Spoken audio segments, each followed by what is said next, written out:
course, the big question is the extent of injuries and how many people may be injured. We want to check in now with CBS 4's Austin Carter. He's actually live on the scene now with a different view of what happened.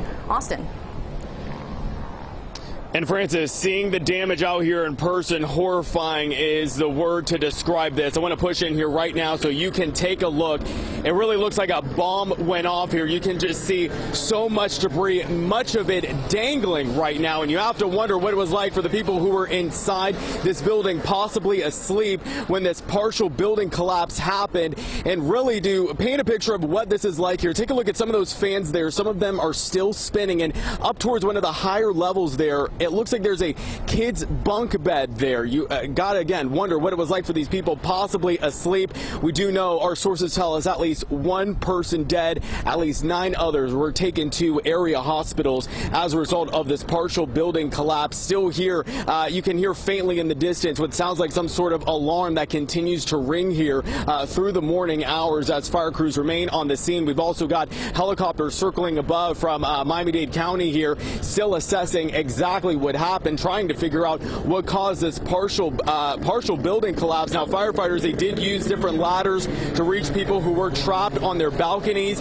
They also did a floor-by-floor search, and they believe that some residents may still be within the rubble, and can really understand that by taking a look at this debris. Like I said, it really looks like a bomb went off here, or a tornado went by here, just looking at all this debris. And as that portion of this condo building came crashing down, so to set the scene of where we are here, again, we're on the beach side, right here next to the ocean here. You see a lot of people have gathered outside here. We also have Surfside police here, and if we take a look down to the north here, Ralph, you can see another crime scene tape up there, kind of put between some caution cones here, where we've been seeing some folks just kind of watching what's happening out here. Now, we understand a lot of the people who had relatives or were inside this building there closer towards Collins Avenue, where they've been trying to talk with police, and family members have been trying to get in touch with loved ones who may have been inside this building at the time.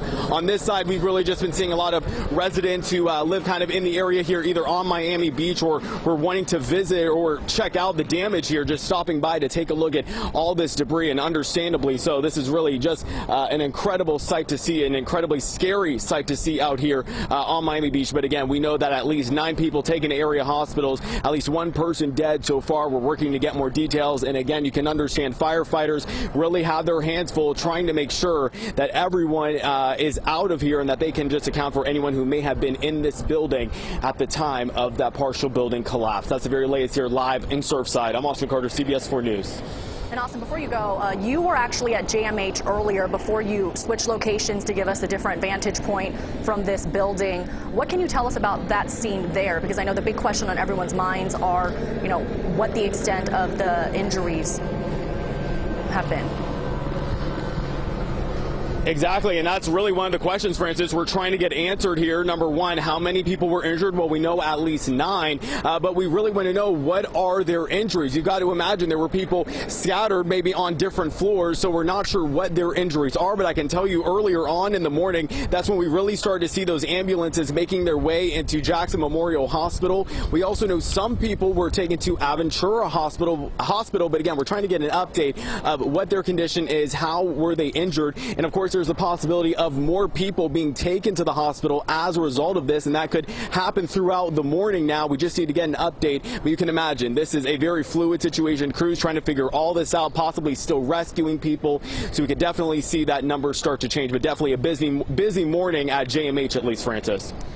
And Austin, where you are now, we see a lot of people behind you. Are they just onlookers? Are they witnesses who've been there all morning long? Are they maybe potentially family members? I mean, there's a reunification center. We've been mentioning that all morning long, but as you know, in chaotic situations like this, really hard to get that information out there to the people sometimes affected.